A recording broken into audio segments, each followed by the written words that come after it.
Hi welcomes to అమ్మమ్మ school. మీరు ఎలా ఉన్నారు? ఈరోజు నేను ఎర్లీ చాలా మార్నింగ్ పూజ బాగున్నాను. వీడియో షార్ట్ పెట్టలేదు ఏంటా అనుకుంటున్నారా? నేను ఈరోజు మార్నింగ్ పూజ షార్ట్ తీయలేదండి. టైము సరిపోలేదు నాకు. ఎందుకంటే ఈరోజు గొండల శివాలయంలో శిఖర ప్రతిష్ఠ జరుగుతుంది. అక్కడికి వెళ్దామని ఆ హడావిడిలో ఉన్నామండి. అందుకోసం ఆకులు పూలు కోసుకురావడం ఇవన్నీ గార్డెన్లో ఏం వీడియో షూట్ చేయలేదు. నేను ఇక పూర్తి చేసుకున్నాక 9 o'clockకేనండి అక్కడ ప్రోగ్రాం. అందువలన పాలు నీళ్ళు స్టవ్ మీద పెట్టుకుని జావ పిండి ఉంటుంది కదండి, మల్టీగ్రెయిన్స్ది డ్రై ఫ్రూట్స్ కలిపింది, అది వాటర్లో కలిపి మిక్స్ చేసి జావ కాసుకుని తాగేసి గబగబా గుడికి బయలుదేరి అందరం ఫ్రెండ్స్ అందరం వెళ్ళామండి. వెళ్ళిన తర్వాత నేను ఈరోజు వీడియో రేపు పెడతానండి. నిన్న సాయంత్రం ఈ పూజ శిఖర ప్రతిష్ఠ కోసం ముందుగా ఈ వినాయకుడి పూజలు ఇవన్నీ చేశారండి. నిన్న సాయంత్రం 5:30 నుంచి మొదలుపెట్టారండి. నిన్న సాయంత్రం 5:30కి వెళ్తే పూజా ద్రవ్యాలన్నీ పట్టుకుని ముందుగా బలిపీఠం దగ్గరికి వచ్చి అక్కడ పూజ చేశారు. ఆ తర్వాత ప్రదక్షిణలు చేసుకుంటూ లోపలికి వెళ్ళి అక్కడ అమ్మవారు అయ్యవార్లు ఉత్సవ విగ్రహాలను అక్కడ పెట్టారండి. పెట్టి అన్నీ బాగా డెకరేషన్ చేశారు. పూలతో ఎంతో అందంగా డెకరేషన్ చేశారండి. మీరే చూడండి, ఆశ్చర్యపోతారు, చాలా ఆనందిస్తారు చూసి. అక్కడికి వెళ్ళిన తర్వాత వినాయకుడి పూజ, తర్వాత త్రిశూలం కూడా పూజ చేశారండి.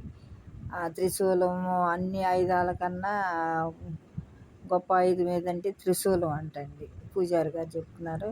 ఆ త్రిశూలాన్ని రేపు ఉదయం శిఖర ప్రతిష్ఠ అయ్యే వరకు ఏ అడ్డంకులు లేకుండా కాపాడమని అలా స్థాపించేస్తారంటండి ఆ త్రిశూలాన్ని. దానికి చేశారు. అన్ని పూజలు ఎంతో చక్కగా చేశారండి. ఎక్కడి నుంచి వచ్చారో కానీ పూజారి గారు చాలా బాగా చెప్తున్నారండి. ఆవు గురించి చెప్పారండి. ఆవు ఓన్లీ ఆక్సిజన్నే తీసుకుంటుంది, ఆక్సిజన్నే వదులుతుంది. అది అలాగా ఎంతో చక్కగా చెప్పారు. ఆలయానికి కావాల్సిన 5 కాకుండా 6 కూడా ఏంటమ్మా అని అంటే అప్పుడు పూజారి గారే చెప్పారు. ఏమిటంటే పూజారి గారు ఉండాలంట. పూజారి గారు నిత్యం పూజలు అభిషేకాలు చేస్తారు కాబట్టి ఆయన దగ్గర కూడా అంత శక్తి ఉంటుంది అని చెప్పారు. ఈ రకంగా పూజ అంతా చాలా గ్రాండ్గా చేశారండి. పౌలింపు సేవ కూడా చేశారండి శిఖరానికి. అది దేవాలయంకి వెళ్ళినప్పుడు ఓపికండి కిటకిటలాడి వెళ్ళలేనటువంటి పెద్దవాళ్ళు కూడా కనీసం ఆలయ శిఖరమైనా దర్శించుకున్న ఆ భాగ్యం సరిపోతుందని వెళ్ళలేని వాళ్ళు లోపలికి ఆ క్యూ లైన్లో శిఖరాన్ని చూసి వచ్చేస్తారంట. ఆ శిఖరం అంత ప్రాముఖ్యత అంటండి. శిఖరాన్ని చూడగలిగితే లోపల ఉన్న వారిని చూసినంత అని పెద్దవాళ్ళు, నడవలేని వాళ్ళు అలా ఉంటారు కదా, వాళ్ళకైనా అది వర్తిస్తుంది.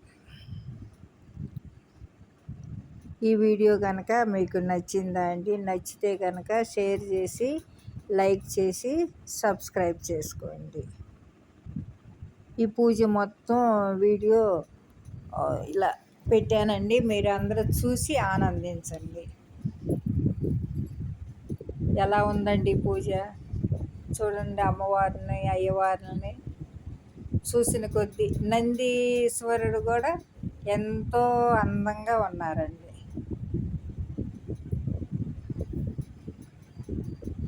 మా వంశికాన్ని కూడా రమ్మంటే వచ్చి నేను సాయంత్రం చూసి వెళ్ళిందండి. మా బాబా వంశిక కూడా వచ్చి చూసి వెళ్ళింది. చాలా అందంగా మరలా చూడాలి అనిపిస్తూ ఉందండి. ఈ రోజుకైతే ఇంతేనండి.